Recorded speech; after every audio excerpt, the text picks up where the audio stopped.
Welcome to the deep dive. Today, we've got quite a stack of source material here. We're looking at a real box office phenomenon, something that's genuinely rocked the industry. Yeah, it really has. Our mission today, it's pretty straightforward, but, well, intense. We need to break down the just explosive global success of Kantara, a Legend Chapter 1. And when we say explosive, we mean instantaneous. This film, Kantara, it dropped October 2nd, 2025. Just a few days ago, really. Exactly. And the sources show that in only 5 days, this mythological action drama, it didn't just make money. It sort of set a totally new bar for speed, for cultural impact. Right. It's not just the final number, is it? It's the velocity. Precisely. We need to get past that big headline figure and, figure out what specific things drove this sheer speed. Yeah, the speed is what just jumps out. You expect blockbusters to build, right? This felt more like a financial flash flood. A lightning strike, maybe?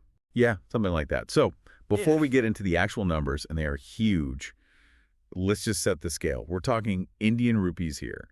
And the term we keep seeing is crore. Good point. That's really key context, especially if you're listening internationally. A crore is 10 million. So when we throw these numbers around... We're talking serious money. Billions of rupees. In just days, it signals this immediate, almost overwhelming demand, especially domestically. Okay, let's try and unpack this financial storm then. Yeah. Because the scale, it's almost hard to get your head around. In just 5 days, the worldwide gross is estimated at 370 crore. 370 crore Indian rupees. That's, what, 3.7 billion rupees? Right. And that figure, just for that half week, it's genuinely unusual. What's really fascinating, and the sources really highlight this, is where that money came from. Okay. It wasn't like, a neat 50-50 split, domestic versus international. It was really proof of that homegrown enthusiasm first. Ah, okay. So that links back to the film's identity, its setting. Absolutely. The domestic haul, just from India, was dominant, completely. 307 crore of that total came from India. Wow. Okay, 307 crore domestically. Yeah, that number just confirms this immediate, massive cultural embrace within India. But, we can't just brush off the overseas part either. Right, there was still an international component. Significant one, Euro 63 crore. That's not small change. It suggests that, okay, while the film's heart is clearly domestic, the production quality, maybe the marketing, it registered internationally straight away. So people didn't wait for word of mouth to trickle across. Seems like it. They showed up immediately. Okay, step back then. 370 crore in 5 days. It sounds massive, obviously, but how significant is that really, compared to other huge films recently? Okay, this is where it gets really interesting for you listening. The reason this 5-day number is just so shocking, according to the sources, this collection has already beaten the lifetime box office of some really big established hits. Lifetime. Yeah, they specifically name big hits like Pushpa, The Rise. Hold on. Pushpa. That film was huge. It ran for ages, grew globally. Are you telling me Kantara matched that financially in just 5 days compared to Pushpa's entire run? That's the metric that's blowing minds. It's not just opening big. It's like it collapsed the whole timeline of what success looks like. Right. Pushpa was that slow burn phenomenon, right? It grew. Translations, word of mouth. Kantara seems to have generated that level of demand, boom, instantly. So the film was incredibly front-loaded. Hugely. Which confirms its status right now as one of the top grossers of 2025, and the sources say it's showing no signs of slowing yet. That really suggests something has shifted in audience behavior, doesn't it? It's not about legs, about how long you stay in cinemas. Maybe it's about the sheer intensity of demand in those first, 120 hours? But does that kind of instant success, is it sustainable? Or is it more like a flash in the pan? Big opening, quick fade. That's the $1 million or 370 crore rupee question for the producers, I guess. But looking at the source material, the clues are maybe in the production itself. This doesn't feel accidental. It feels strategic. Exactly, strategically built.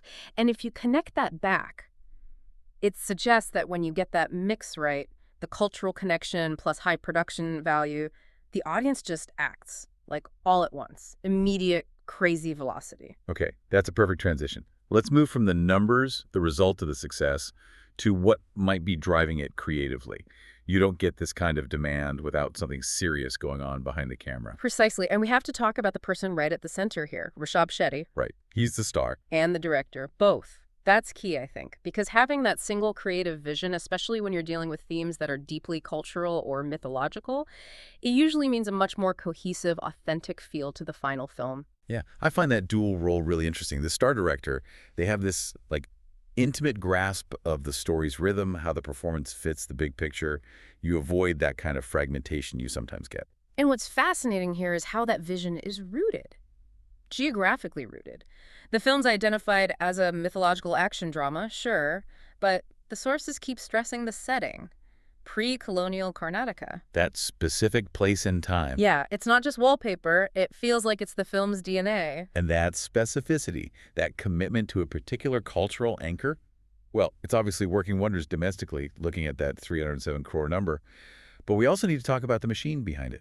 Hombale Films, the producers. Ah, yes, the studio factor. You absolutely cannot ignore that for understanding this. Hombale Films, they're not exactly newcomers, are they? No, the sources explicitly call them the makers of other blockbuster hits. Right, so their name carries weight, expectation, quality maybe. So they bring that known quantity, that seal of quality control, the marketing muscle. It's quite a combination then, isn't it? You've got Rishab Shetty with this possibly quite personal, authentic regional vision. Uh-huh. And then Hombale Films providing the budget, the scale, the big strategic rollout to take what could be a regional story and make it a global event. That's it, exactly. Think of it like they de-risk the cultural content for the audience. How so? Well, the audience knows if Hombale is backing it, even if it's deeply rooted in, say, pre-colonial Karnataka history, it's going to look amazing. It'll have scale, polish. It justifies the ticket price. They guarantee the spectacle part. Right, so spectacle needs substance. Okay, this is where it gets really interesting for me. Connecting that production quality back to why people showed up. We've got the numbers, the talent, the studio. Now, the human bit. Why did this story, this mythological action drama, connect so damn powerfully so fast? Well, the feedback, the fan reactions compiled in the sources, it's quite revealing. It almost lays out a formula for why it became this massive hit. It wasn't just one thing. A perfect storm. Kind of, yeah. A perfect storm of different elements all hitting the mark at the same time. Okay, let's list them.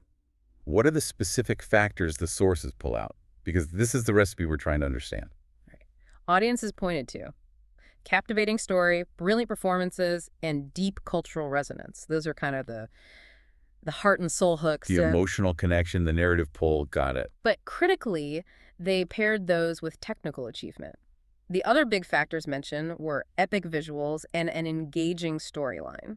Engaging storyline. Okay, so the plot kept people hooked too. Right. And that combination seems key. You're delivering something culturally deep that resonates on that level, but you're wrapping it in high spectacle, the epic visuals. So heart and spectacle. Yeah. Delivered equally well, it sounds like. Okay, the domestic audience felt seen, recognized maybe by the cultural authenticity. Plausibly. While the international audience, maybe they were pulled in more by the promise of those epic visuals, the big action sequences. That makes sense. The term must-watch seems to come up a lot in the discussion around it. It wasn't just another movie.